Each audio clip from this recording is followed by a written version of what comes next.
প্রতি বছর আষাঢ় মাসের শুক্লপক্ষ তিথিতে অনুষ্ঠিত হয় রথযাত্রা। চলতি বছরের ৭ই জুলাই অর্থাৎ রবিবার অনুষ্ঠিত হবে রথযাত্রা। এই পবিত্র উৎসব উড়িষ্যার পুরী জগন্নাথ মন্দিরে এই উৎসবটি ভীষণ ধুমধামের সঙ্গে পালন করা হয়। যদিও পুরী ছাড়া ভারতের সর্বত্র জায়গায় পালন করা হয় রথযাত্রা। ভারতের পাশাপাশি বিদেশেও এই উৎসবটি পালন করা হয়। আজ আমি জগন্নাথ, বলরাম ও সুভদ্রার রথযাত্রায় যে দৃশ্য, পুরীর দৃশ্য, সেটাই আমি তুলে ধরেছি। সনাতন ধর্ম অনুযায়ী কেউ যদি রথযাত্রার দড়ি টানে তাহলে সে পুণ্য লাভ করে।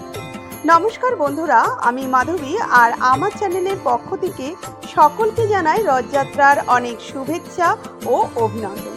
আজকের আমি পুরীর রথযাত্রার দৃশ্য আপনাদের সাথে শেয়ার করছি। যদি ভালো লাগে তাহলে আমার পাশে থেকে আমাকে উৎসাহিত করুন।